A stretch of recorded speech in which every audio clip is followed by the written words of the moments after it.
चलो, shall we start?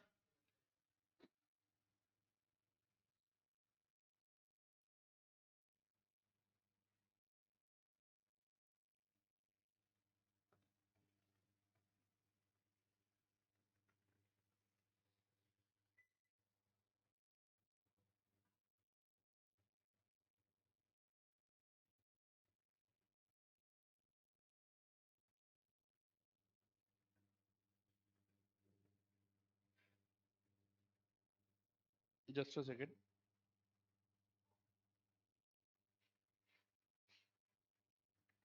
हाँ, तो बच्चों क्या पढ़ रहे थे हम लोग? Amalgamation in the nature of merger in the nature of purchase, right? Yes. Merger का एक क्वेश्चन हमने सॉल्व किया है। आज वही क्वेश्चन हम लोग परचेस मेथड से सॉल्व करने वाले हैं, बराबर है क्या? यस। साथ में ही हम लोग वो theory relating to the amalgamation in the nature of purchase की पढ़ेंगे, बराबर है? क्वेश्चन नंबर 5 कर रहे थे ना हम लोग, जिसमें एक चेंज मैंने करवाया था। क्या? 13% डिबेंचर का अमाउंट कितना लिखा है था मैंने? It is 500 and 350। ये प्रिंट नहीं हुआ था जो आपने लिख लिया है, बराबर है? Now just a second.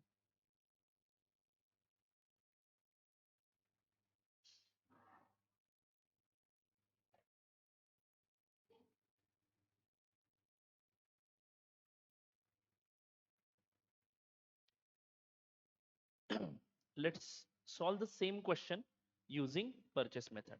Using pooling of interest method, we have already solved one question, right? Illustration number 5 we have already solved in the previous lecture using pooling of interest method, यानी amalgamation in the nature of merger, बराबर है क्या? तो अभी हम amalgamation in the nature of purchase method से कैसे solve करना है? amalgamation in the nature of purchase है, तो purchase method से कैसे solve करना है क्वेश्चन को, वो देखते हैं। लेकिन उसके पहले मैं एक डिस्कशन यहाँ पे करना चाहूंगा। अब यहाँ पे पूरे के पूरे 5 कंडीशन सेटिस्फाई हो रहे हैं, पूरे के पूरे 5 कंडीशन सेटिस्फाई हो रहे हैं। देन एज अ अकाउंटेंट आप लोग बताइएगा कि amalgamation in the nature of merger use करोगे या amalgamation in the nature of purchase use करोगे? क्यों मर्जर क्यों यूज करोगे? क्योंकि 5 कंडीशन सेटिस्फाई हो गए। ये नहीं बोल रहा मैं, जरा समझ लो मेरी बात को। अगर आपको ऑप्शन दिया जाता है, ऐसा मैंडेटरी है क्या कि ये 5 कंडीशन सेटिस्फाई हो गए तो आप amalgamation in the nature of merger होने के कारण सिर्फ और सिर्फ pooling of interest method use करो? ऐसा मैंडेटरी है क्या? Are you getting my point? यानी अगर आपको इसके बावजूद परचेस मेथड से अकाउंटिंग करना है तो हमें कोई प्रॉब्लम नहीं है। In fact purchase method is a safest method. Why? Because उनके रिजर्व्स आप अपने रिजर्व्स में नहीं ला रहे हो। बट बेटा अगर कंडीशन, परचेस मेथड की बात कर रहा हूँ, परचेस मेथड की बात कर रहा हूँ जो अभी मैं पढ़ाने वाला हूँ, लेकिन बेटा अगर एक आध कंडीशन सेटिस्फाइड नहीं होता है तो that amalgamation is in the nature of purchase, and if it is in the nature of purchase then you can't use pooling of interest method। देखो जरा समझ लो मैं क्या बोल रहा हूँ। सारे कंडीशन सेटिस्फाई होते हैं तो परचेस मेथड यूज करना है या pulling of interest method use करना है? You decide, you decide. Share holders के एंगल से pulling of interest method is the best method. Why? Because उनके प्रॉफिट्स हमारे प्रॉफिट्स में जुड़ जाएंगे, बराबर है कि नहीं? वेयर अगर कोई कंडीशन सेटिस्फाई नहीं होता है then you can't use pooling of interest method, you have to compulsorily use purchase method। are you getting it? तो ये पांचों कंडीशन यहाँ पे सेटिस्फाई हो रहे थे, बट फिर भी मैं परचेस मेथड यूज कर सकता हूँ क्या? मेरी मर्जी, बराबर है कि नहीं? But this is not beneficial to the shareholders. कैसे? चलो पहले परचेस मेथड समझ लेते हैं, पहले परचेस मेथड समझ लेते हैं। Shall we start? हाँ, तो परचेस मेथड के अनुसार assets and liabilities of the transferor company, एक मिनट यहाँ पे ध्यान दो, कल की तरह ही डिस्कशन करते हैं so that you can relate it. Transferor company कौन सी है यहाँ पे?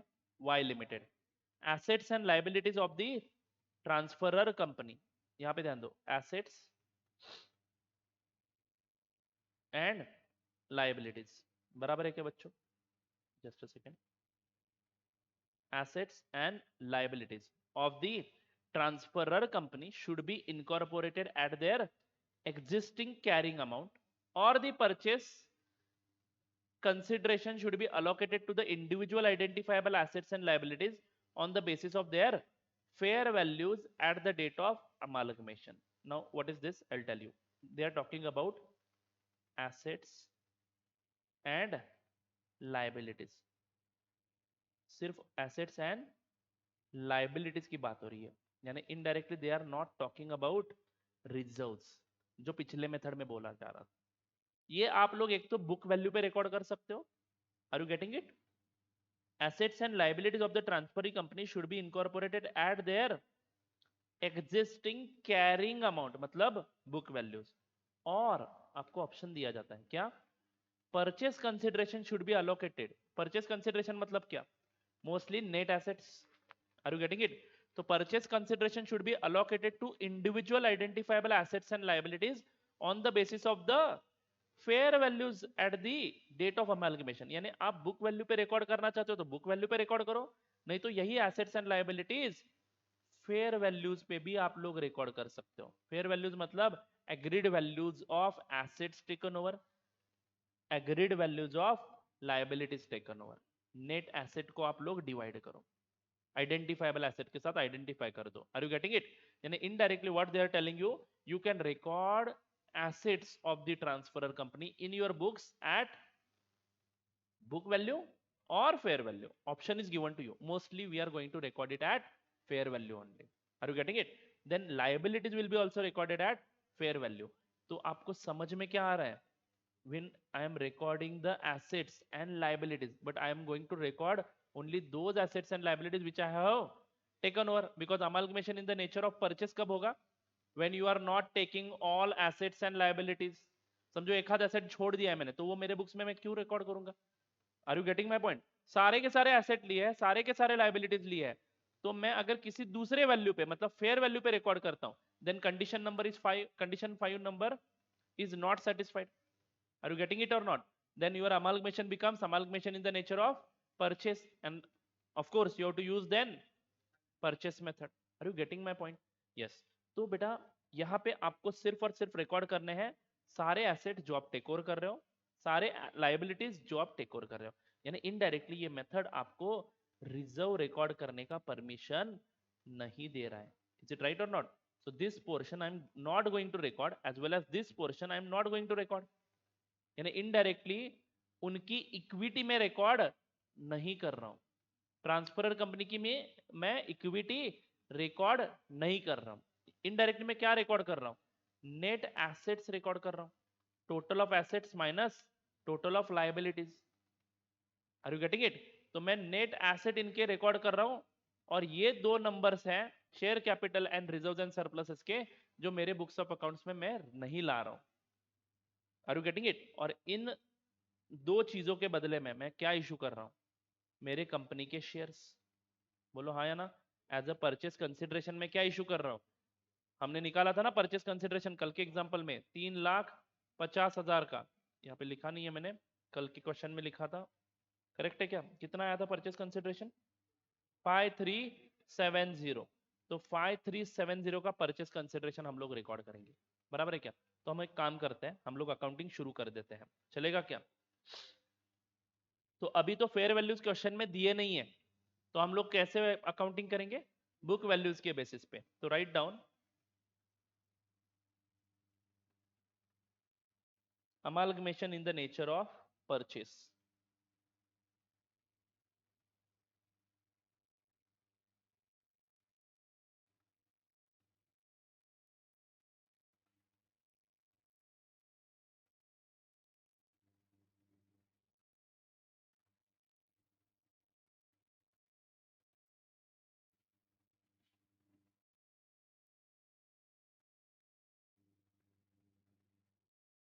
Amalgamation in the nature of purchase.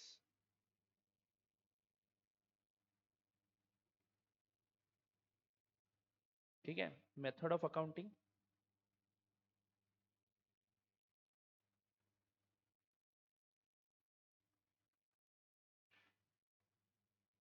Purchase method.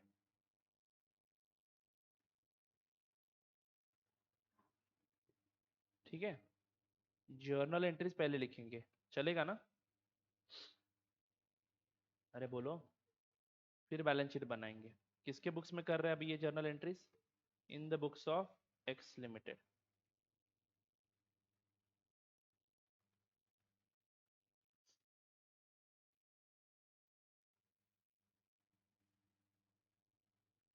हाँ जी, तो चलो शुरू करूँ क्या? Date, particulars, LF, debit, credit.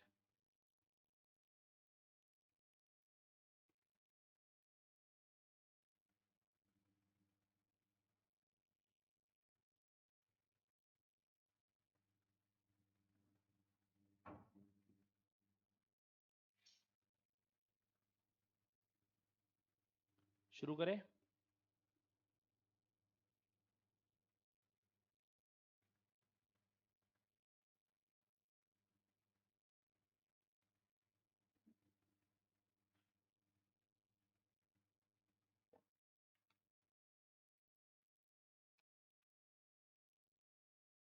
हम्म,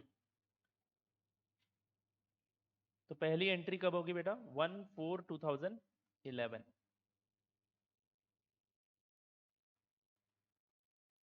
क्या एंट्री होगी? Business purchase account debit. इसमें कोई फर्क नहीं पड़ेगा, ये सेम एंट्री होगी चाहे मेथड आपका कोई भी हो। टू लिक्विडेटर ऑफ वाई है ना कंपनी का नाम, ट्रांसफरर कंपनी का, Y limited. Amount of purchase consideration हमने कल के लेक्चर में निकाला था, कितना था? 5370। 5370 रुपीज इन थाउजेंड से आपको।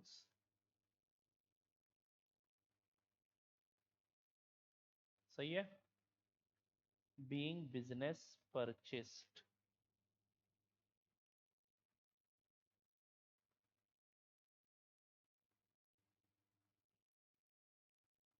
रिकॉर्डेड। सभी एंट्रीज 1 अप्रैल को ही होगी, बराबर है क्या?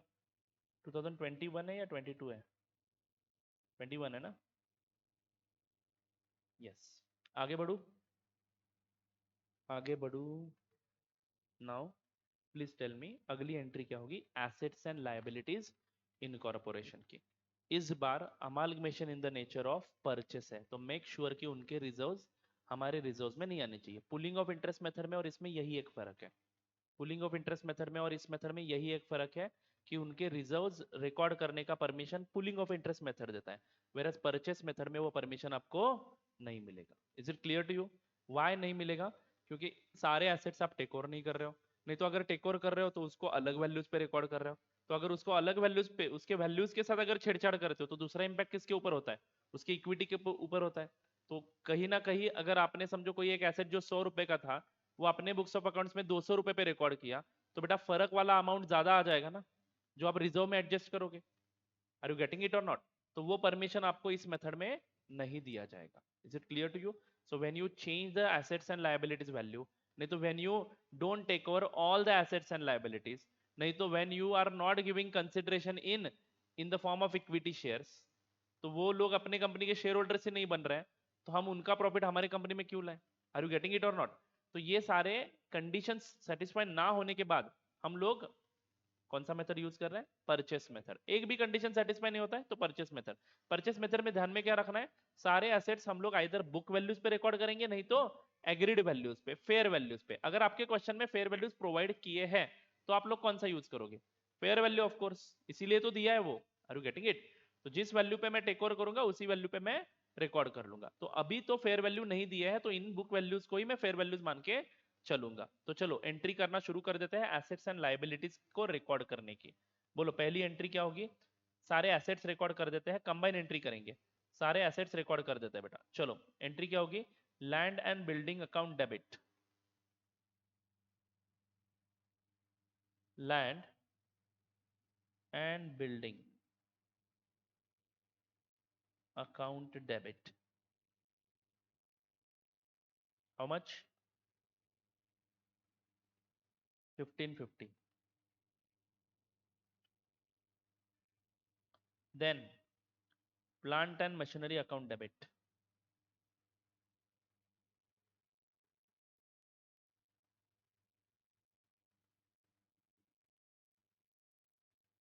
How much? 1700. Then furniture and fitting account debit.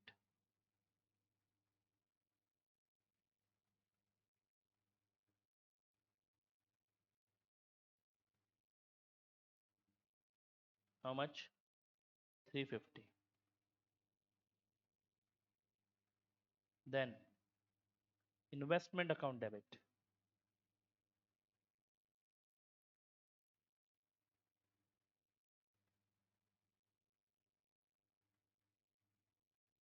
How much? 500. Correct है क्या? Then inventory account debit 950.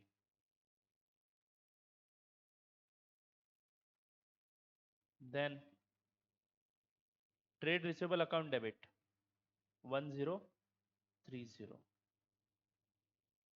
बराबर है क्या? Trade receivable account debit 1030.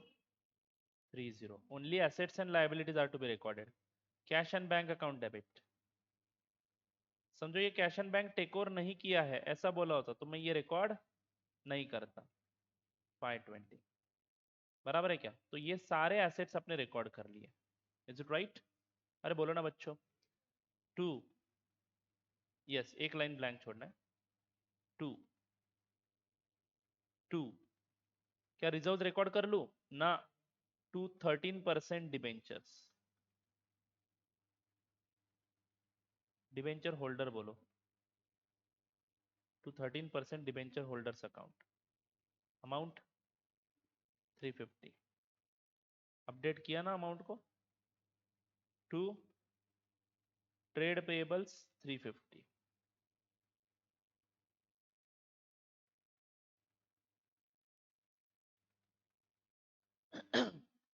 to trade payables 350. Is it right? To other current liabilities.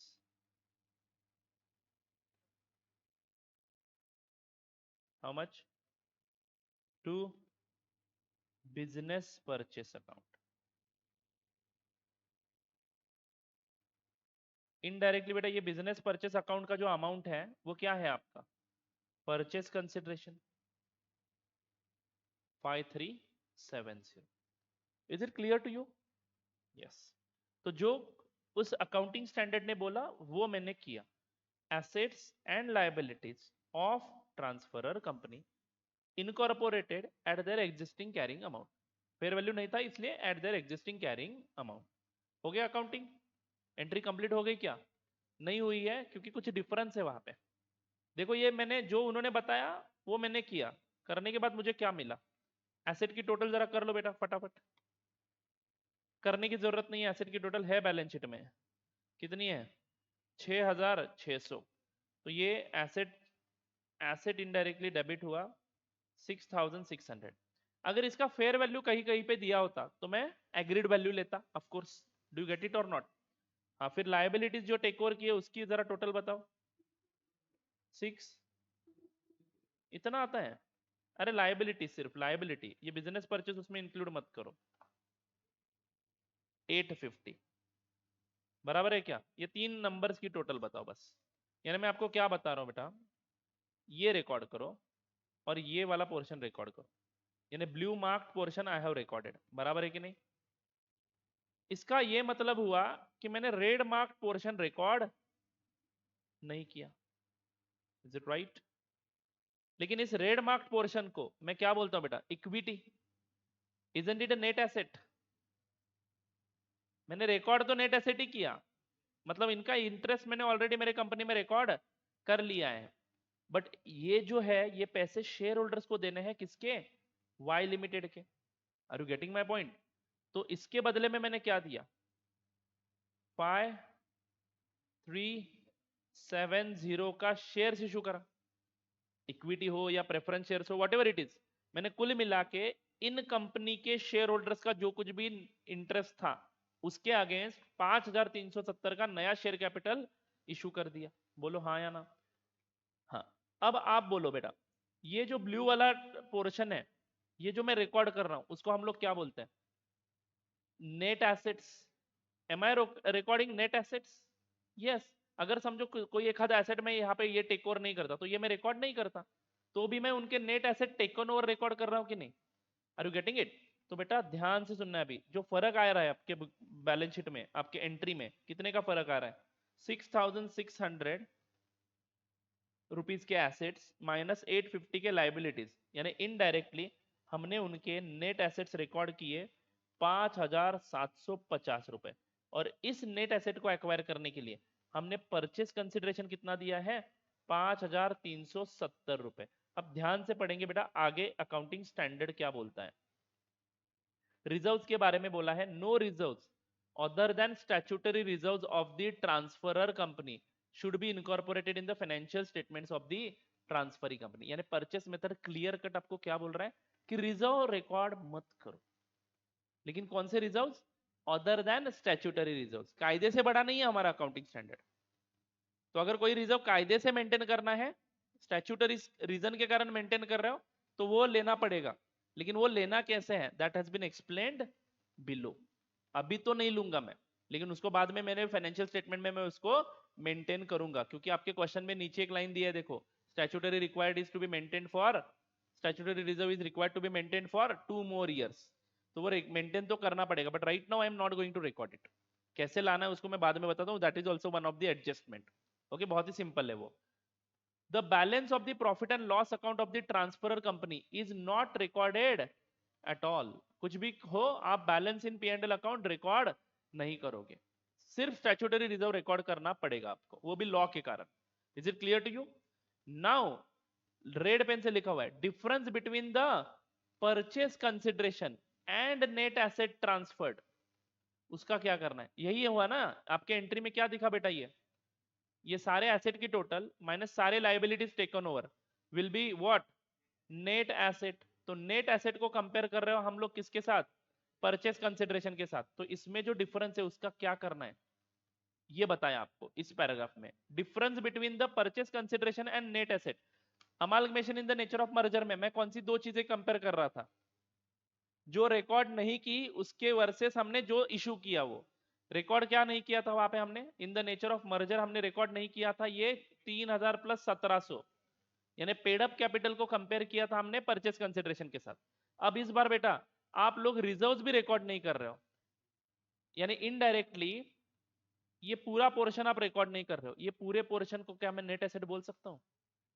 This is net asset only. मैंने आपको पहले lecture से बताया है कि total of assets minus total of liabilities is equal to net assets, and ये portion का total लेते हो तो वो भी बिल्कुल नेट एसेट ही आएगा आपका। तो आपको कंपेयर क्या करना है? जो रिकॉर्ड नहीं किया है वो नेट एसेट है। अगर समझो आपने यहाँ पे फेयर वैल्यूज लिए होते तो आपका नेट एसेट भी ऑटोमेटिक अपग्रेड हो जाएगा, आपका इक्विटी भी ऑटोमेटिक अपग्रेड हो जाएगा। इक्विटी मतलब share capital plus reserves and surplus. समझो ये बिल्डिंग की वैल्यू आप 2000 लेते तो ऑफकोर्स उसका दूसरा इफेक्ट किस में आने वाला है? आपके रिजर्व्स में आने वाला है, तो आपका नेट एसेट है ये।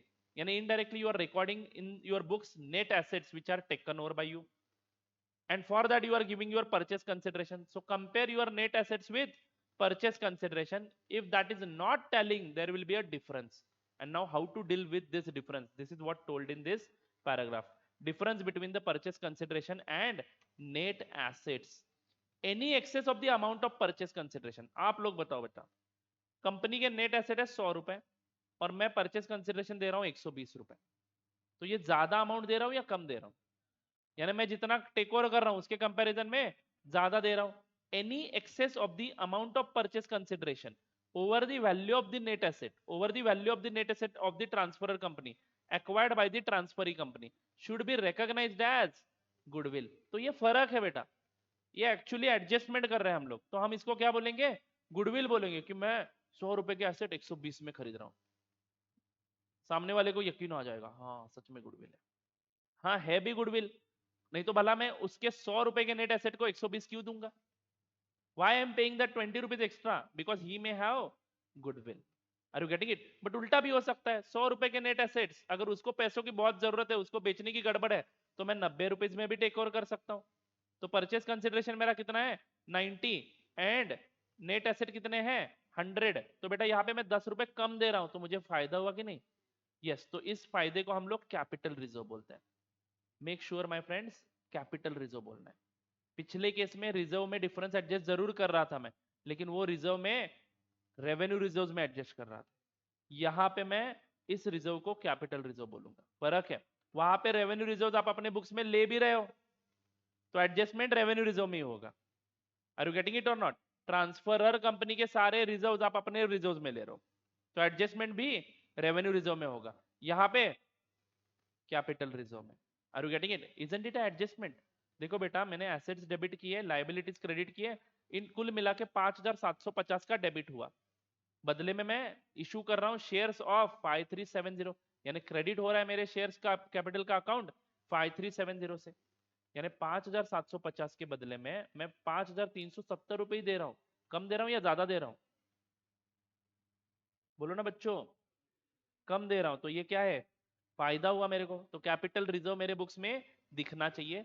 तो यहाँ पे जो लाइन ब्लैंक छोड़ी थी वहां पे मैं लिखूंगा टू कैपिटल रिजर्व। अब यहाँ पे लिखो difference between, very very important, difference between purchase consideration and net assets. Difference between purchase consideration and net assets. Amount कितना लिखो? 380 रुपए। Is it right? This is balancing figure actually. Debit short पड़ रहा था तो मैंने, सॉरी क्रेडिट शॉर्ट पड़ रहा था बेटा, क्रेडिट शॉर्ट पड़ रहा था, तो मैंने क्रेडिट में लिखना है अमाउंट। करेक्ट है कि नहीं? अगर यही अमाउंट डेबिट में शॉर्ट आता तो मैं उसको गुडविल बोलता। Isn't it adjustment?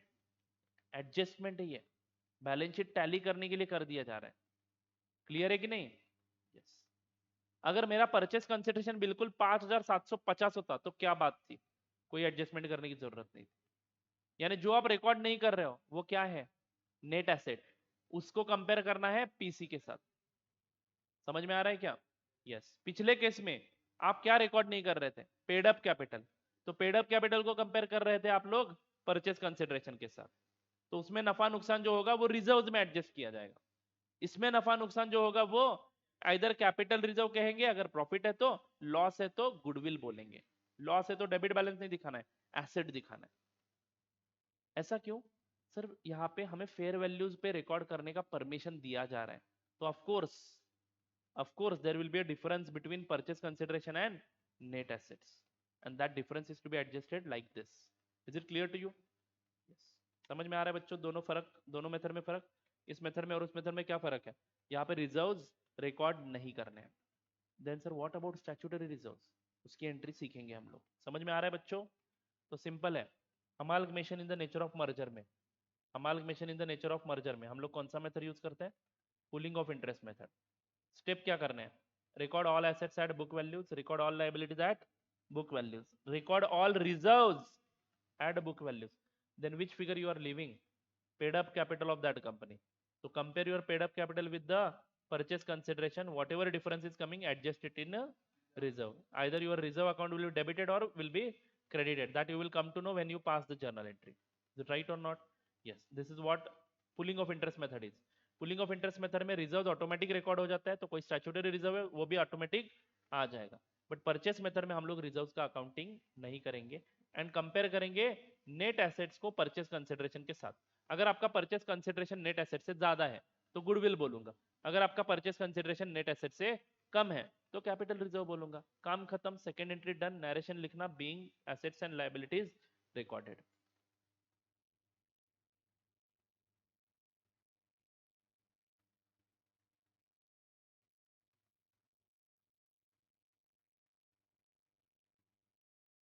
समझे बच्चों?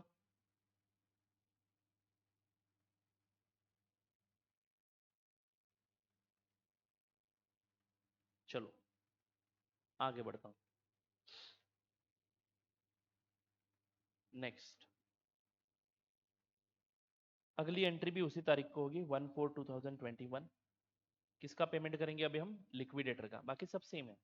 बोलो क्या एंट्री होगी? Liquidator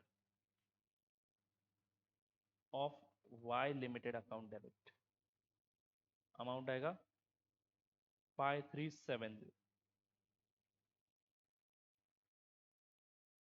to equity share capital account to preference share capital account. कितने परसेंट प्रेफरेंस शेयर से? वो 15% preference share.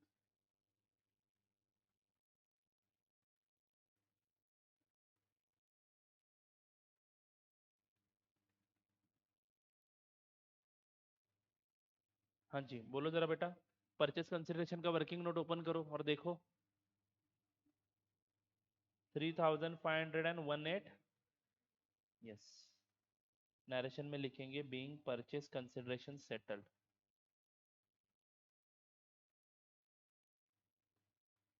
Being purchase consideration settled.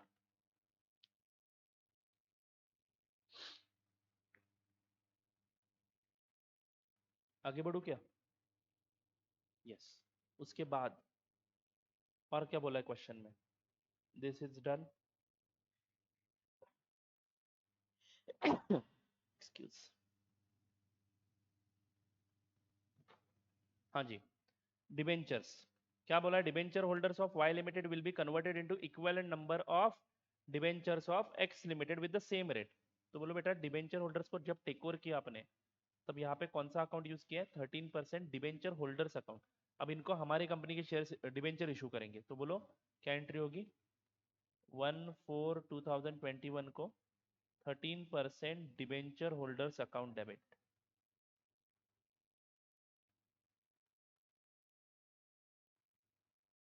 Amount बिल्कुल सेम रखना है।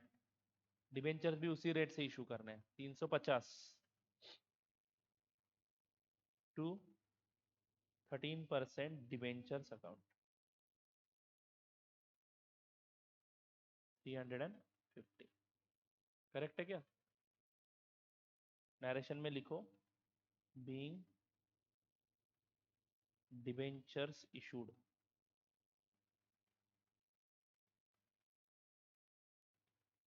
ओके। Being debentures issued. आगे बढ़ते बच्चों। Then issued 15% preference share capital हो गया। The statutory reserves of Y limited are to be maintained for 2 years। तो बेटा ये हो ही नहीं रहा है। Are you getting it? तो लॉ तोड़ रहे हो आप लोग एक प्रकार से उनके रिजर्व नॉट फॉर अकाउंट करके। बराबर है क्या? अकाउंट फॉर नहीं करके उनके रिजर्व आप अकाउंट फॉर नहीं कर रहे हो तो इनडायरेक्टली आप लॉ तोड़ रहे हो। तो लॉ तो बोलता है कि अगले 2 साल तक वो स्टैट्यूटरी रिजर्व यानी कौन सा?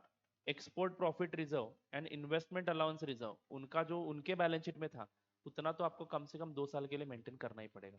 तो indirectly I have to credit these reserve account in my books because law is telling me to do so. But AS14 बोलता है नहीं करना है। रिजर्व रिकॉर्ड नहीं करना है। तो बेटा ये स्टैट्यूटरी रिजर्व आपका AS लॉ के ऊपर नहीं है, ध्यान में रखना। बराबर है क्या? Law is above all. तो लॉ इज अबव AS। तो लॉ को मानना है। तो लॉ के मुताबिक मुझे ये 2 रिजर्व मेरे बुक्स में क्रेडिट करने ही पड़ेंगे। बट डेबिट कौन सा proof? Are you getting it? And for the purpose of this debit AS14 बोलता है कि एक एडजस्टमेंट अकाउंट ओपन करो। कौन सा? Amalgamation adjustment account. तो एंट्री लिखो। बहुत ही सिंपल है। 1/4/2021 एंट्री करेंगे amalgamation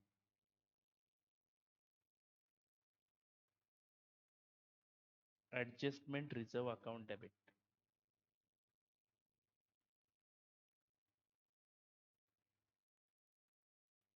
to to export profit reserve to export profit reserve. ये लॉ बोलता है इसलिए मैं क्रिएट कर रहा हूं। एक्सपोर्ट प्रॉफिट रिजर्व कितना है बेटा? 200। पहले क्रेडिट वाले आइटम्स लिखते हैं. To investment allowance reserve.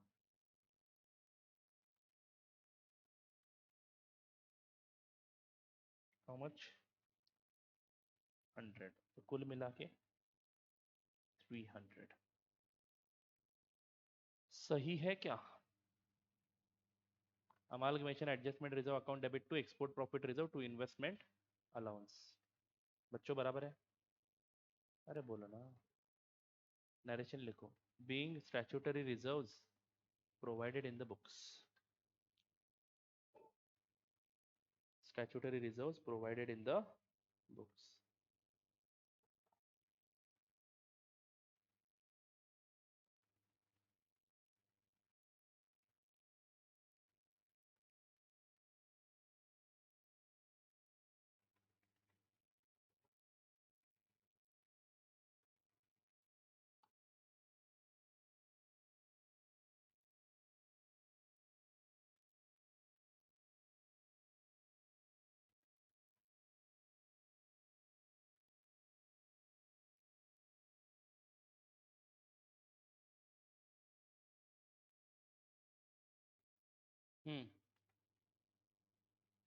आगे क्या करना है?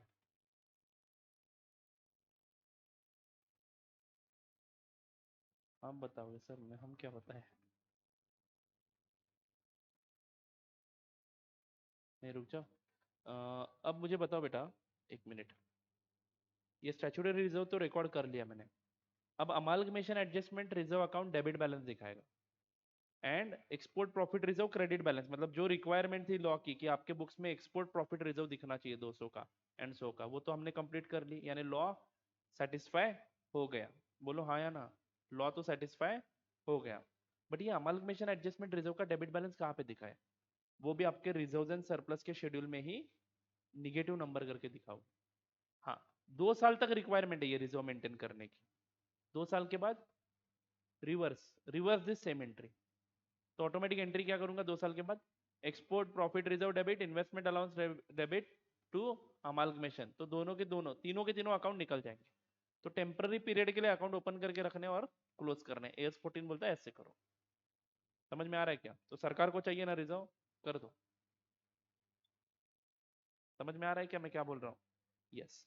तो चलो, हो गए सारे जर्नल एंट्रीज. अब हमें क्या बनाना है? Balance sheet. बैलेंस शीट बनाए? बनाना है कि नहीं बनाना है?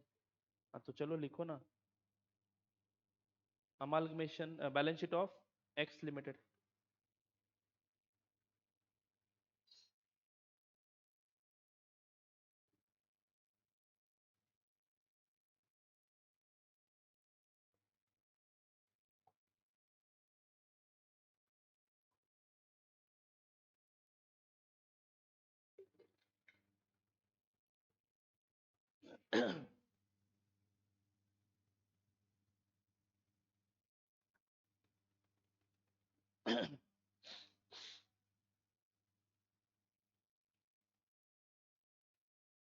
चलो.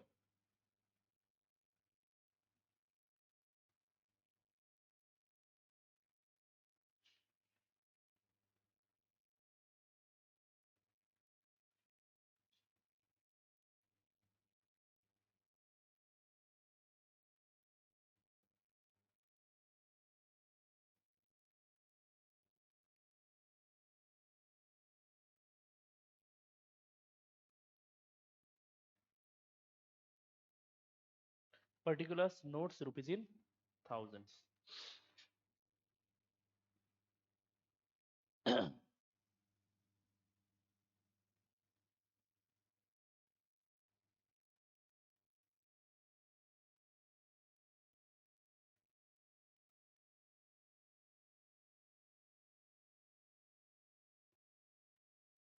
Shall we start? हाँ तो नंबर 1,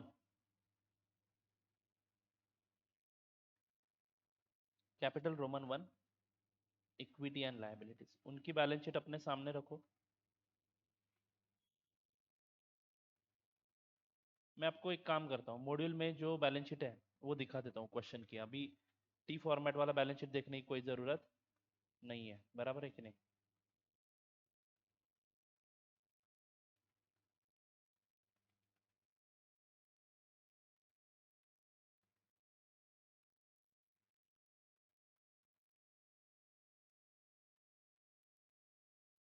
ये रहा क्वेश्चन उनका, ये क्वेश्चन है। ओके जी, तो यही आएगा ना बैलेंस शीट। तो चलो फटाफट फटाफट लिख लेते हैं। इक्विटी एंड लायबिलिटीज, उसमें शेयर होल्डर्स फंड में नंबर 1 आएगा share holders fund, note number 1। Number 2 reserves and surplus, note number 2। 3 number नहीं आएगा, बराबर है क्या?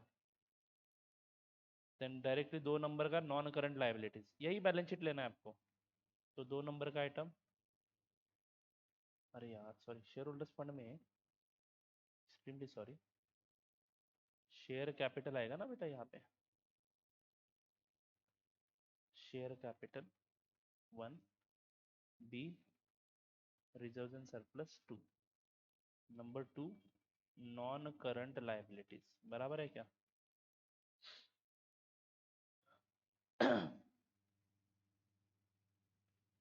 करेक्ट है क्या? नॉन करंट लायबिलिटीज में लॉन्ग टर्म बोरोइंग 3 नंबर का शेड्यूल, जिसमें पॉइंट नंबर ए लिखेंगे लॉन्ग टर्म बोरोइंग 3 नंबर का शेड्यूल। देन उसके बाद यही बैलेंस शीट देखना है और डिसाइड करना है। और कोई लॉन्ग नॉन करंट लायबिलिटी आपने क्रिएट किए क्या जर्नल एंट्री के दरमियान? नहीं, जो था वही रिकॉर्ड किया है। देन करंट लायबिलिटीज, डायरेक्टली अगला आइटम आएगा number 3 current liabilities.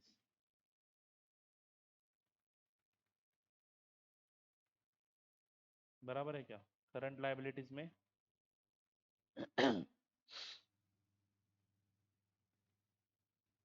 Trade payables,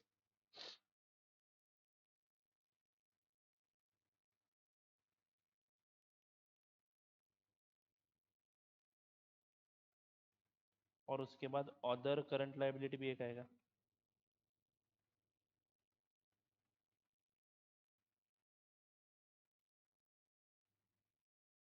जिसके लिए शेड्यूल बनाने की ज़रूरत नहीं है। फिर टोटल लेंगे,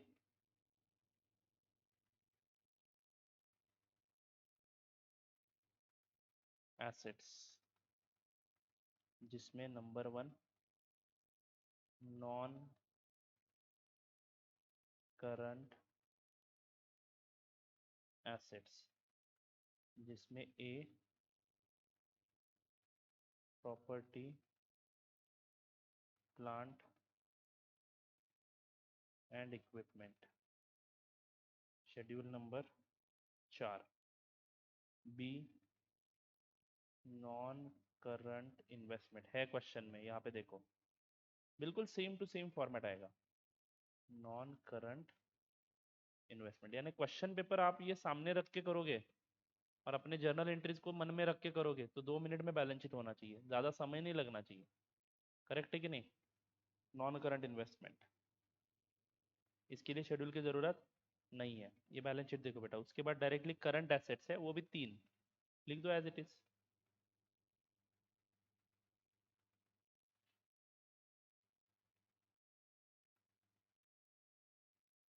ए inventories,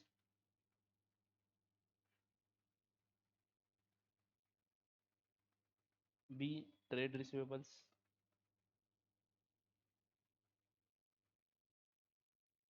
and C cash and cash equivalents. बराबर है क्या बच्चों? और उसके बाद आप एसेट का टोटल यहाँ पे लिख दो। सही है? चलो, इसके बाद हम लोग क्या बनेंगे? नोट्स टू अकाउंट्स,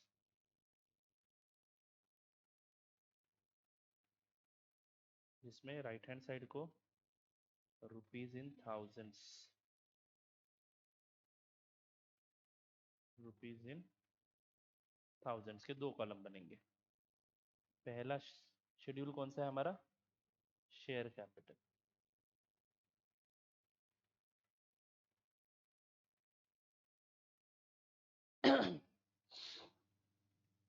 पहला शेड्यूल है हमारा share capital. Shall we start? Share capital शुरू करें क्या? उनका ही शेड्यूल लेना है एज इट इज, और क्या करना है? उन्होंने कैसे लिखा है क्वेश्चन में? Equity share capital of rupees 10 each. बस मैं क्या बोलता हूँ, नंबर ऑफ इक्विटी शेयर्स लिख लो, ठीक है। तो हम लोग यहाँ पे काम करेंगे, शेयर कैपिटल में डायरेक्टली लिखेंगे how many shares are there the company has issued. पहले यहाँ पे ध्यान दो, पहले के इनके 5000 शेयर्स तो है ही, प्लस नए शेयर्स आपने कितने इशू करे? 3000, 3,50,000 यानी 350। तो टोटल शेयर्स हो गए आपके 500 प्लस, नहीं 500 नहीं, 10 रुपए का एक शेयर है ना, हाँ बराबर, 500 प्लस 350, 500 प्लस 350, 850 शेयर्स बन गए। तो लिखो 850, अच्छा रुपीज इन थाउजेंड लिख रहा हूँ इसलिए लिख रहा था, ठीक है। 8,50,000 equity shares of rupees 10 each. कितना लिखोगे बच्चों? 8,500। एंड उसके बाद आपने प्रेफरेंस शेयर्स भी कुछ इशू किए, पहले के 22,000 प्रेफरेंस शेयर्स, और आपने इशू किए 18,700। तो जरा देखो, 22,000 प्लस 18,700, 40,700, करेक्ट है क्या? 40,700 preference shares of rupees 100 each. अच्छा, दो दो अलग अलग परसेंटेज के है क्या? तो ये लिख दो 22,000, 14% प्रेफरेंस शेयर्स, ये आएगा 2,200, and 18,700 15% preference shares of rupees 100 each. Very good. पहले प्रेफरेंस शेयर्स 14% के थे और हमने इशू किए हैं 15% के, बराबर है। चलो कितना आया? 1870। इसकी टोटल ले लो और ऊपर बैलेंस शीट में लिख दो।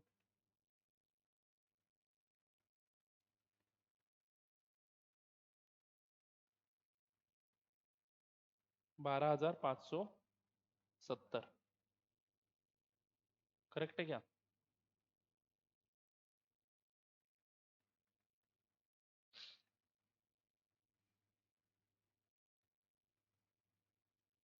$12,570, करेक्ट है। चलो next, reserves and surplus. Reserves and surplus, दूसरा शेड्यूल।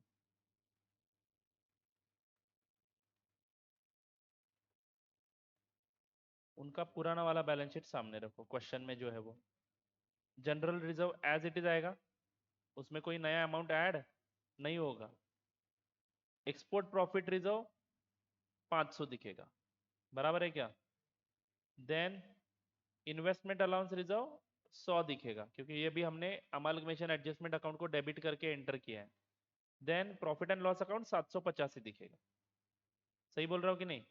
ये छोड़ के और एक रिजर्व आएगा, कौन सा? Amalgamation adjustment reserve account debit balance दिखाएगा। वो छोड़ के और एक रिजर्व आएगा, कौन सा? सेकेंड एंट्री में कैपिटल रिजर्व क्रिएट किया था। Are you getting it? तो सबसे पहले रिजर्व लिखते हैं बेटा कैपिटल रिजर्व, ये भूल जाओगे आप लोग, मेरे को पता है। Capital reserve, second entry open करके देख लो, बिजनेस परचेस अकाउंट की, बराबर है क्या? कितनी था? 380 रुपीज। फिर ये छोड़ के अमालगमेशन एडजस्टमेंट अकाउंट रिजर्व लिख दो, क्योंकि वो भी लिख जाओगे, भूल जाओगे। Amalgamation adjustment reserve, how much it is?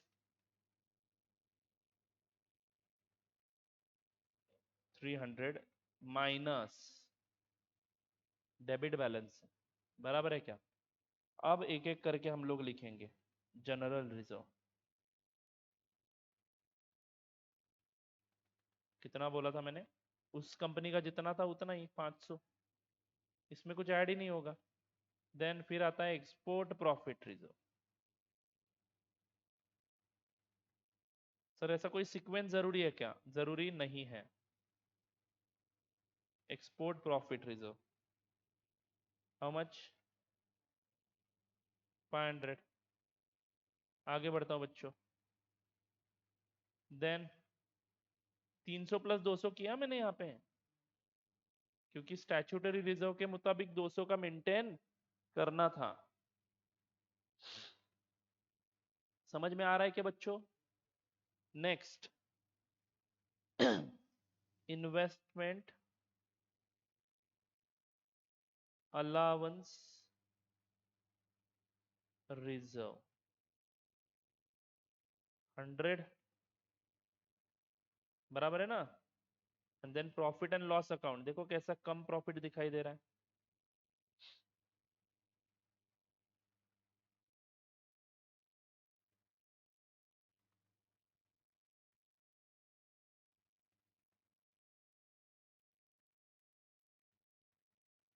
Profit and loss account बोलो कितना? 750। चलो take total of this reserves and surplus, go to the reserves and surplus and write it down, 1930।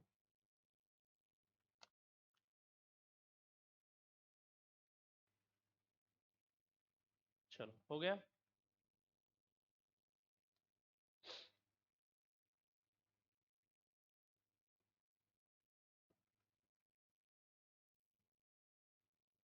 आगे का करोगे? चलो करो। बाकी यही इंपॉर्टेंट था, बाकी तो आप आराम से कर लोगे, बाद में आंसर दिखाता हूँ मैं। ये रहा पुराना वाला balance sheet in front of you of A company. 5 minute ले लो, कर दो।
आप लोगों का आंसर कुछ इस प्रकार से दिख रहा होगा फाइनल। बस this is what amalgamation in the nature of purchases.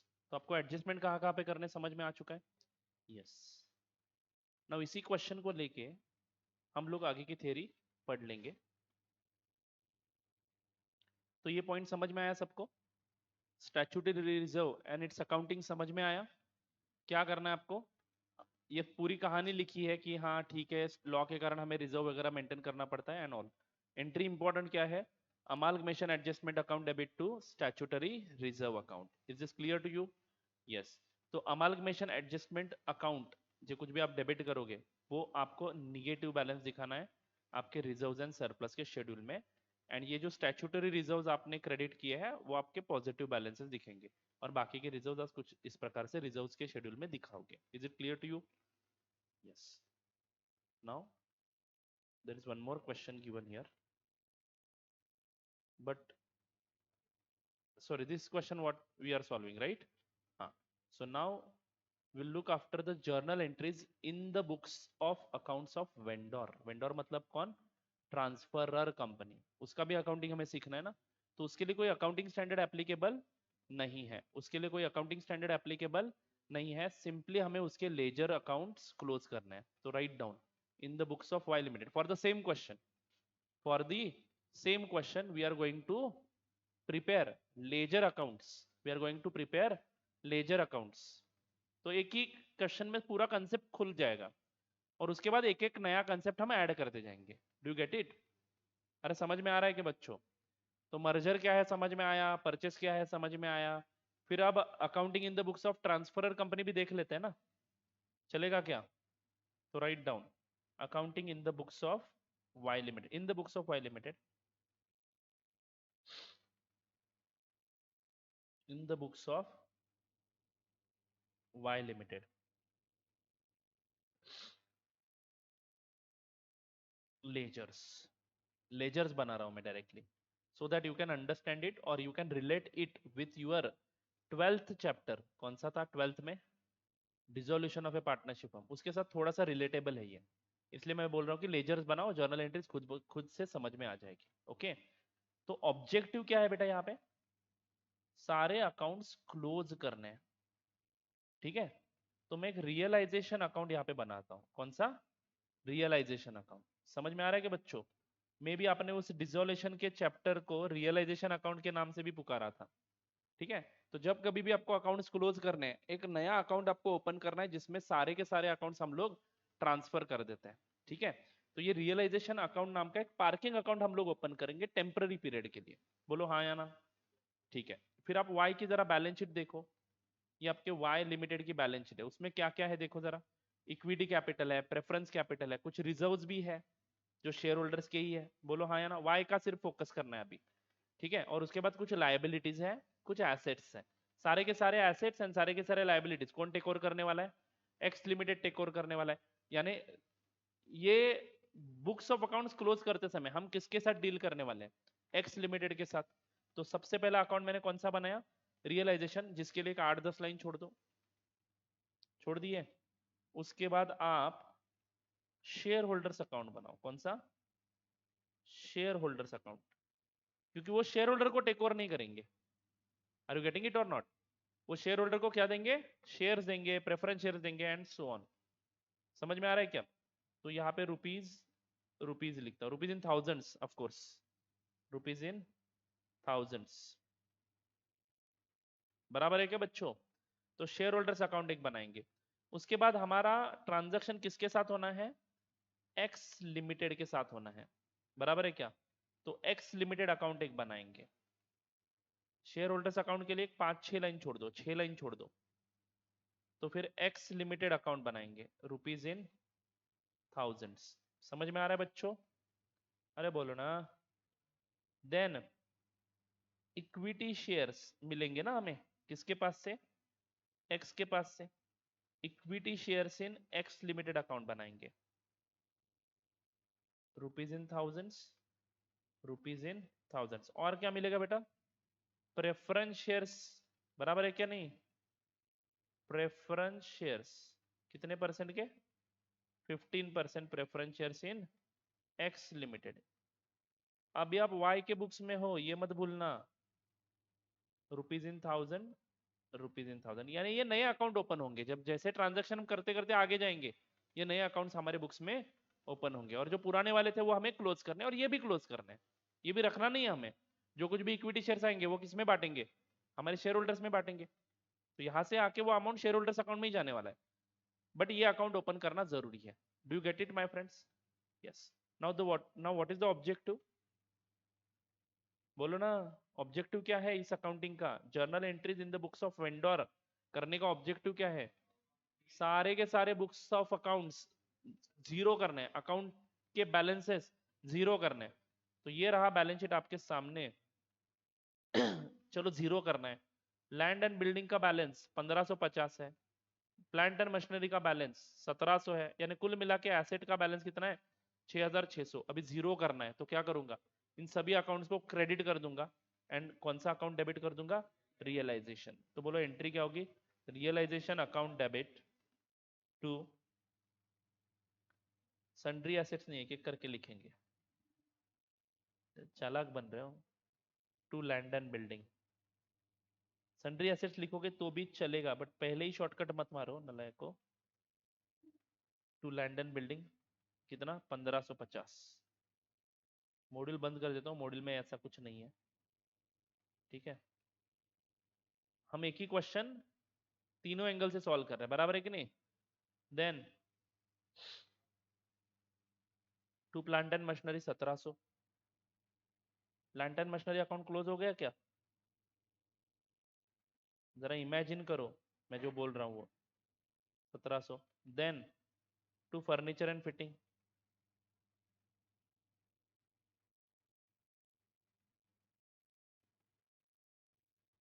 Close हो गया 350।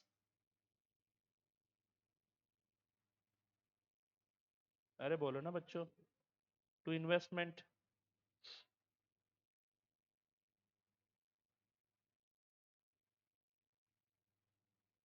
How much? 500। Then to inventory,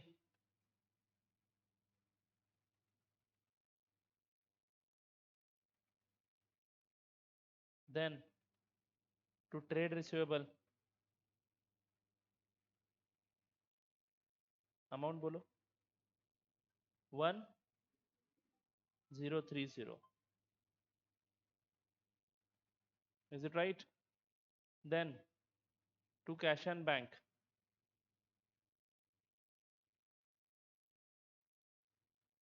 how much? 520। You may transfer it to realisation और you may not transfer it to realisation. अगर realisation को transfer नहीं करते हो तो account खोलना पड़ेगा, अकाउंट खोल के ये 520 का कैश कहाँ पे बांटोगे? शेयर होल्डर्स में। ये रियलाइजेशन का प्रॉफिट लॉस कहाँ पे जाने वाला है? शेयर होल्डर्स में। But they have taken over the cash and bank also ना, तो you will transfer it to realisation. उन्होंने जो जो टेक ओवर किया है वो तो आपको ट्रांसफर करना ही है, जो टेक ओवर नहीं किया वो अकाउंट हमारे बुक्स में खोलेंगे और उसको डील करेंगे हम लोग, बराबर है कि नहीं? यस। आगे बढ़ू, सारे लाइबिलिटीज को भी ट्रांसफर कर दो। चलो बाय, यानी लाइबिलिटीज को डेबिट करना पड़ेगा, रियलाइजेशन को क्रेडिट करना पड़ेगा बाय 13% डिबेंचर्स। यानी इनडायरेक्टली अभी ये लाइबिलिटीज पे करने की भी जरूरत नहीं है, और ये एसेट्स हमारे रिकवर भी नहीं होंगे क्योंकि वो हमने दूसरों के हाथ में दे दिए, बराबर है कि नहीं? तो इन अकाउंट्स का अभी कोई मतलब नहीं है, हम क्लोज कर रहे हैं। By trade payables, how much? 350, 150 ना, sorry 350। Then by other current liabilities. Institute इसमें ज्यादा इंटरेस्टेड नहीं है, बट अगर आपने पिछले जन्म में पुण्य के काम किए तो ऐसा क्वेश्चन आ सकता है। Mostly question will be asked in the books of transferee company. इसमें क्या इंटरेस्टेड है क्या इंस्टीट्यूट, लगता है क्या आपको? AS14 सिखाना है उनको, बराबर है कि नहीं? yes. तो ये सिर्फ सीखना है हमें और खत्म करना है। चलो, अब बैलेंस शीट जीरो हो गया? नहीं, अभी भी कुछ अकाउंट्स ओपन है। ये reserves and surplus and equity capital, preference capital, ये बैलेंसेस हम लोग शेयर होल्डर्स अकाउंट को डाल देंगे। अब हमने कौन सा अकाउंट बनाया है, शेयर होल्डर्स अकाउंट बनाया है। Please make a change here, equity share holders, and उसके बाद प्रेफरेंस शेयर होल्डर्स का भी अलग से बनाना चाहिए था ना। अरे बोलो ना, प्रेफरेंस शेयर होल्डर्स अकाउंट, सही है कि नहीं? हाँ, तो प्रेफरेंस शेयर होल्डर्स का बैलेंस प्रेफरेंस शेयर होल्डर्स में, इक्विटी शेयर होल्डर्स का बैलेंस इक्विटी शेयर होल्डर्स में। तो bye equity share capital account, यानी कैपिटल अकाउंट को डेबिट किया और शेयर होल्डर्स के खाते में ट्रांसफर कर दिया। कितना देना है? 3000 देना है। Are you getting it? वही प्रेफरेंस शेयर होल्डर्स को कितना देना है? 1700 by preference share holders account,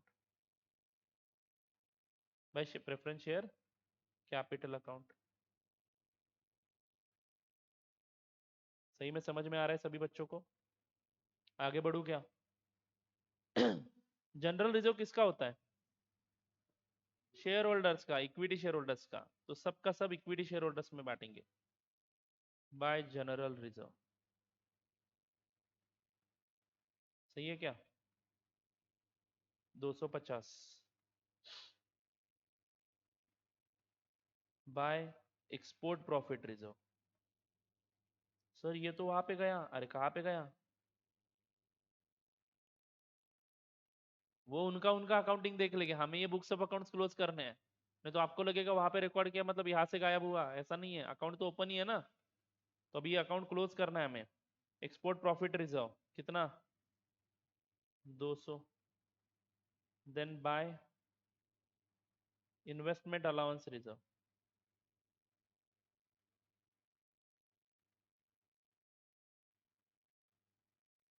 how much? 100। Then by profit and loss account, how much? 500।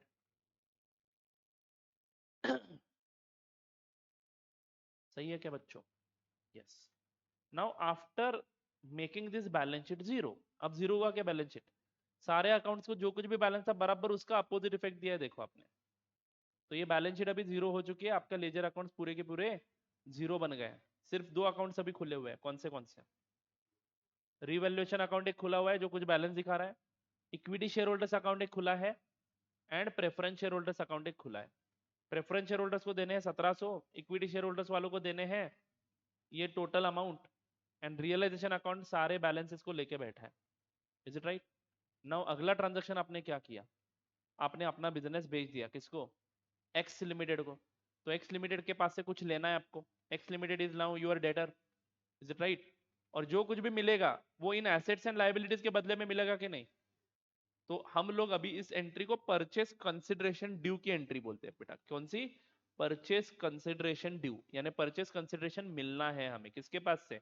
X limited के पास से। तो बेटा जब कभी भी एक्स लिमिटेड के पास से कुछ मिलना है तो एक्स लिमिटेड का खाता मैं डेबिट कर दूंगा, एंड रियलाइजेशन अकाउंट क्रेडिट कर दूंगा, क्योंकि सारे एसेट्स एंड लाइबिलिटीज के बैलेंसेस हमने उस अकाउंट में भेज दिए। तो by X limited account, bracket में लिखूंगा PC due, purchase consideration due. Amount कितना लिखो? जो है वो 5370, यानी इनडायरेक्टली ये एसेट्स माइनस ये लायबिलिटीज, जो कुछ भी बुक वैल्यू थी वो आपने बेच दी कितने में? 5370 में। यानी इनडायरेक्टली आपको फायदा हुआ, नहीं तो नुकसान हुआ, जो रियलाइजेशन अकाउंट में दिख जाएगा। और वो कौन भुगतेगा? Share holders. Are you getting it और नॉट? यस। आगे बढ़ते बेटा। इक्विटी शेयर होल्डर्स अकाउंट अभी बिल्कुल ऐसा ही रहेगा। एक्स लिमिटेड अकाउंट के डेबिट में क्या आएगा? टू रियलाइजेशन, ये परचेस कंसिडरेशन ड्यू की एंट्री हो गई। एक्स लिमिटेड इमीडिएटली उसको सेटल भी कर देगा। कैसे सेटल करेगा? इक्विटी शेयर्स देगा इन एक्स लिमिटेड, बराबर है क्या? तो हमारे लिए it is like a investment ना। तो equity shares in X limited account debit, preference shares in X limited account debit to X limited. ये अकाउंट सेटल करने का यही एंट्री होगा ना, by equity shares in X limited by preference shares in X limited, equity shares मिले 3500 के, 3500 के, then preference shares मिले 1870 के। क्या ये अकाउंट क्लोज हुआ? यस। लेकिन इस अकाउंट के बदले में दो अकाउंट खुल गए, equity shares in X limited account debit to X limited, इसको सेटलमेंट ऑफ परचेस कंसिडरेशन बोलेंगे, 3500, and preference shares to X limited, how much? 1870। Are you getting it? अब यहाँ पे प्रेफरेंस शेयर्स जो कुछ भी है वो किसको दिए जाएंगे? कंपनी का लिक्विडेटर उसको किसको बांटेगा? ये preference share specifically in preference share holders के लिए इशू किए हैं, बोलो ना बच्चों। तो 1870 rupees will be transferred to preference share holders account. समझ में आ रहा है बच्चों? बैलेंसिंग फिगर है, तो एंट्री क्या बनी? Preference share holders account debit to 15% preference shares in X limited account, how much? 1870। तो बेटा 1700 की जगह इनको कितना मिला?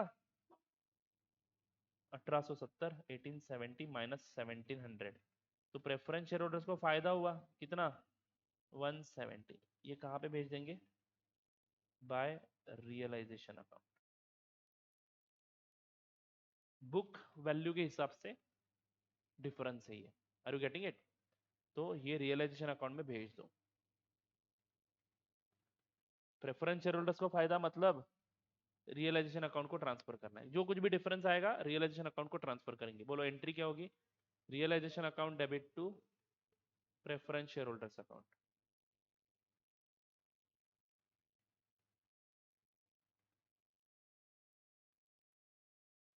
How much? Now please close this realization account, and whatever difference is coming that will be transferred to the equity shareholders either as a profit or loss. Credit side ज्यादा total आता है या डेबिट साइड? डेबिट का total ज्यादा है, करके देख लो।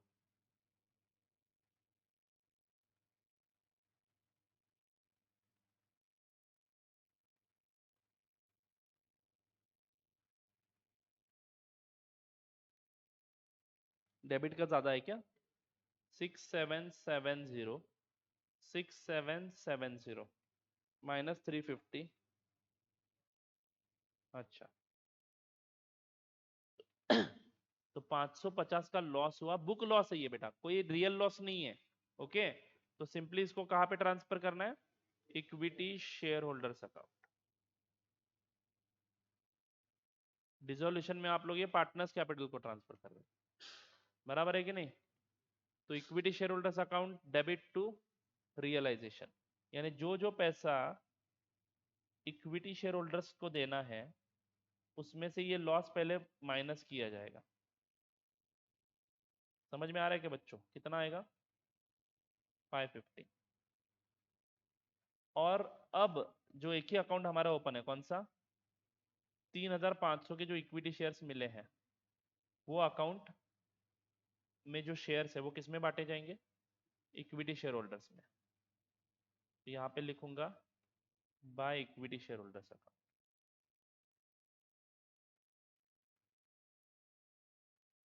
3500, तो equity share holders account debit to realisation account. हाँ सॉरी सॉरी, इक्विटी शेयर्स इन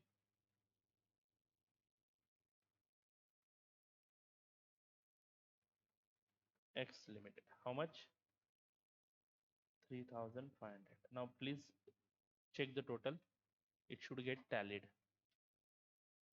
ताकि देख लो, होना ही चाहिए, क्योंकि बेटा पीसी में और नेट एसेट में जो कुछ भी फर्क था उसको आपने लॉस बोला और वो इक्विटी में एडजस्ट किया, तो ये टैली होना ही चाहिए।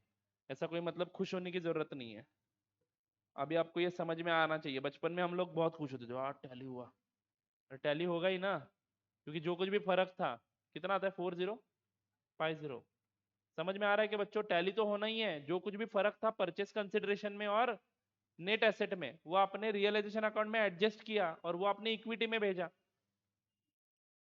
समझ में आ रहा है क्या? तो टैली तो होना ही है।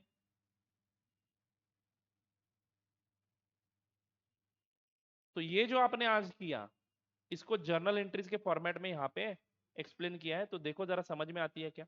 पहली entry, transfer of book values of the asset, क्योंकि मैं एंट्रीज पढ़ा के करने के लिए बोलता तो आप सोचते हाँ हाँ अब सॉल्व किया है तो एंट्रीज कैसे फटाक से समझ में आएगी। देखो realisation to sundry assets individual लिखा है, ठीक है। Then transfer of liabilities, sundry liabilities account debit to realisation individually. Transfer of amount due to the debenture holder, हमारे क्वेश्चन में नहीं था, वाई का डिबेंचर होल्डर नहीं है या है वो हमने रियलाइजेशन को ट्रांसफर किया, उन्होंने अलग से दिखाया उसकी entry. Transfer of amount due to the debenture holders, इन्होंने पहले डिबेंचर्स अकाउंट डेबिट, समझो डिबेंचर होल्डर्स 1 लाख के हैं और आप देना चाहते हो 1,20,000 प्रीमियम पे रिडीम करने वाले हो आप लोग, तो बेटा डिबेंचर्स अकाउंट डेबिट करूंगा 1,20,000 रुपए रियलाइजेशन को डाल दूंगा एंड डिबेंचर होल्डर्स को देने कितने हैं 1,20,000, फिर डिबेंचर होल्डर्स डेबिट करके रियलाइजेशन में ट्रांसफर कर दिए जाएंगे। अल्टीमेटली वो एंट्री वही है, अल्टीमेटली एंट्री वही है। आर यू गेटिंग इट और नॉट? अरे समझ में आ रहा है कि नहीं? यस तो कुछ अलग नहीं है यहाँ पे, इनफैक्ट ये पढ़ोगे तो ज्यादा परेशानी होगी आपको, करेक्ट है कि नहीं? हाँ नहीं तो आप शॉर्टकट एंट्री क्या मार सकते हो, ये दो एंट्री करो, ये ए वाली एंट्री करो, ये बी वाली एंट्री करो, नहीं तो ए टू बी की shortcut entry, debentures account debit to realisation account. समझो 1 लाख के डिबेंचर 1,20,000 पे कर रहे हो, 1 लाख के डिबेंचर्स अगर आप वो कंपनी टेक ओवर नहीं करती है और उसका पेमेंट आपको करना पड़ रहा है, तो बेटा फिर भी डिबेंचर जाएंगे रियलाइजेशन के क्रेडिट में। कितने में जाएंगे? 1 लाख में भेजते हो तो पेमेंट की एंट्री 1,20,000 से करोगे, नहीं तो 1,20,000 से भेजो और जो 20 का फर्क है वो ऑटोमेटिक रियलाइजेशन में एडजस्ट हो गया। आर यू गेटिंग इट और नॉट? तो बेटा एंट्री होगी debentures account debit to realisation. Next, amount due to the preference share holder, पहले प्रेफरेंस शेयर होल्डर खाते को ट्रांसफर करो, तो preference share capital account debit to preference share holders account, अभी अभी किया था आपने।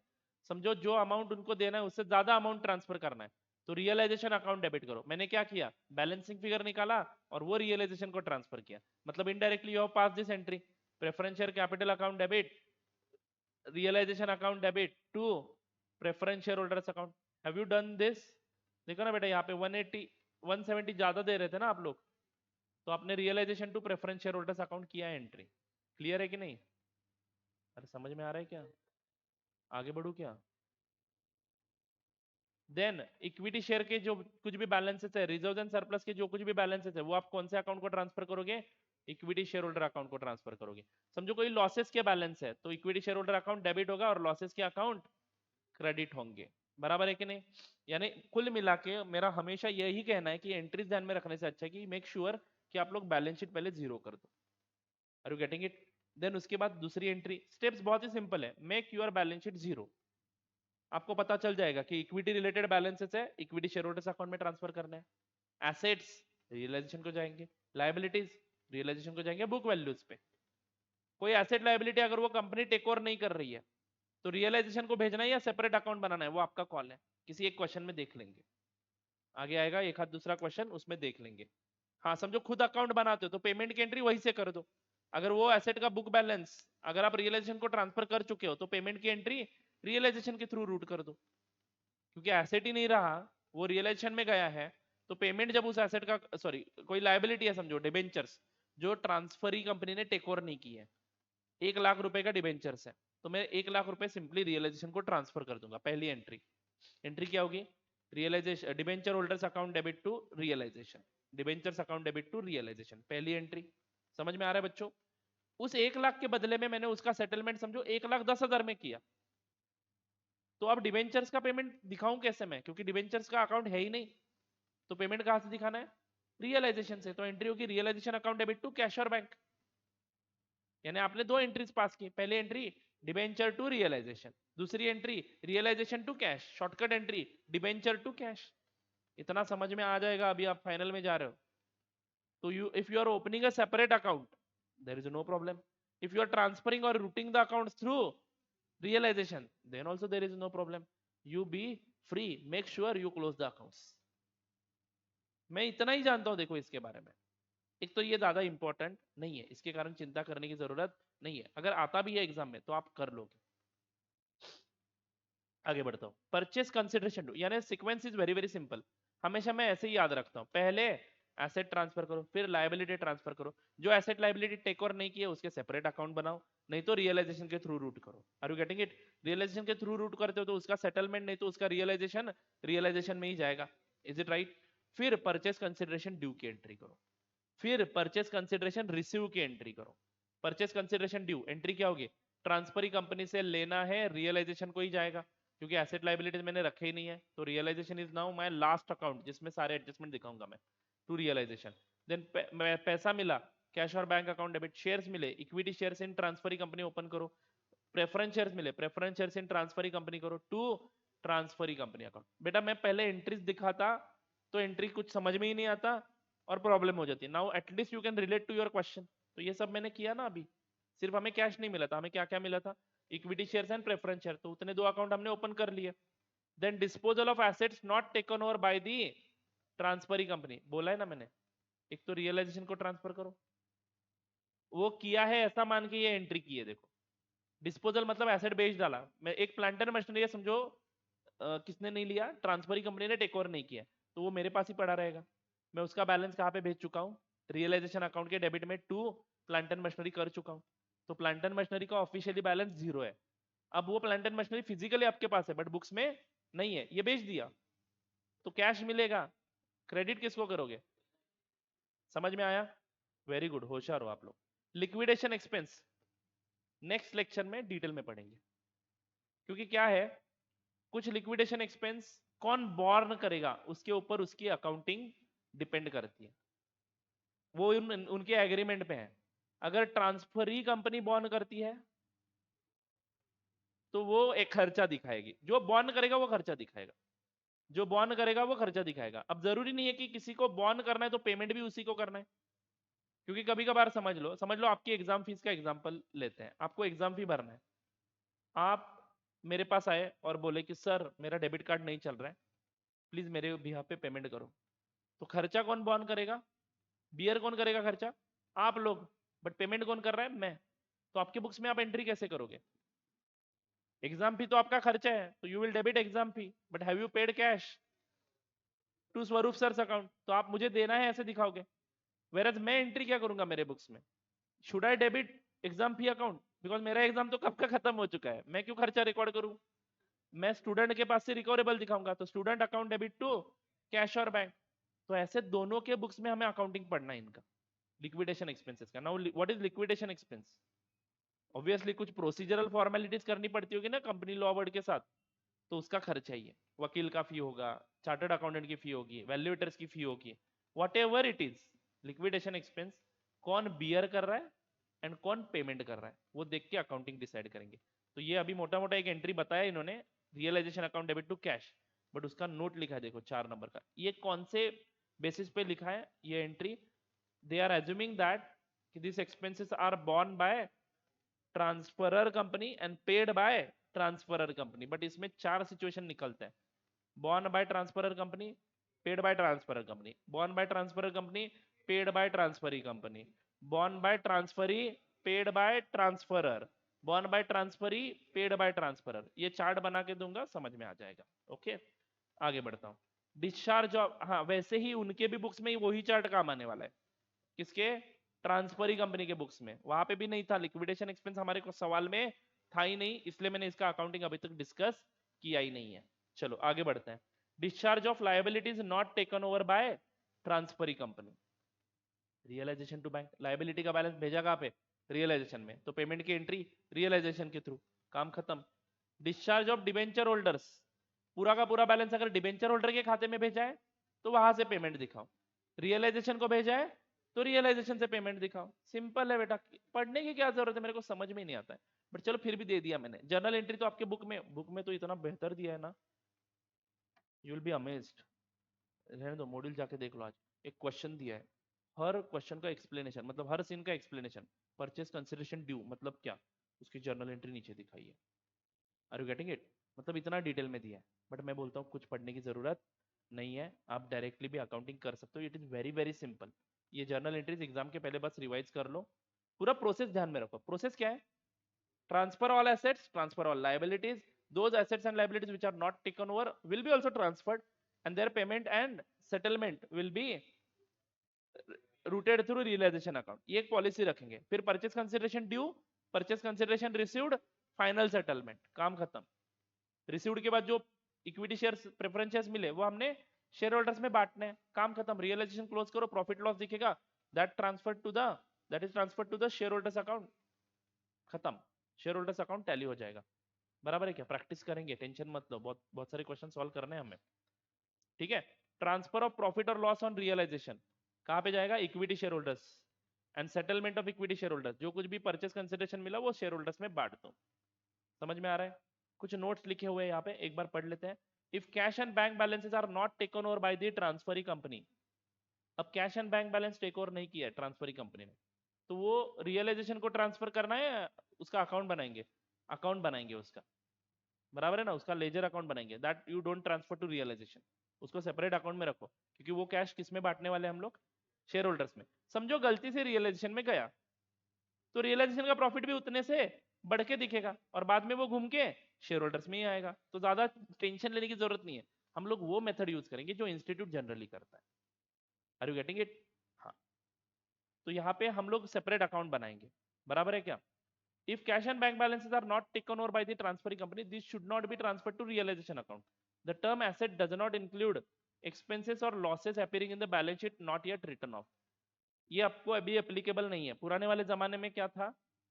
समझो कोई discount on issue of debentures है, discount on issue of debenture, पहले दिमाग ठंडा करो और याद करो इसको क्या है। दिख रहा है? कहाँ पे दिखता है वो? हाँ, लेकिन कहाँ पे दिखेगा बैलेंस शीट में? डेबिट बैलेंस होता है ना, उसको रिजर्व एंड सरप्लस में माइनस करके दिखाते हैं अभी हम लोग, और उसको धीरे धीरे राइट ऑफ करते हैं 5 सालों में, नहीं तो as per the balance outstanding at the beginning of the year, उस रेशियो में। अगर आप इंस्टॉलमेंट में पेमेंट कर रहे हो तो balance outstanding at the beginning के रेशियो में, नहीं तो अगर आप एक ही साथ पेमेंट कर रहे हो तो 5 साल लाइफ है, तो 5 सालों में हम लोग डिस्काउंट को राइट ऑफ करते हैं। समझ में आ रहा है बच्चों? हाँ। तो बेटा ध्यान से सुन लो अभी। ऐसा डिस्काउंट का डेबिट बैलेंस पहले के जमाने में एसेट साइड में दिखाया जाता था। मिसलिनियस एक्सपेंडिचर करके एक हेडिंग था एसेट में, शेड्यूल 5 करके था 1956 एक्ट में।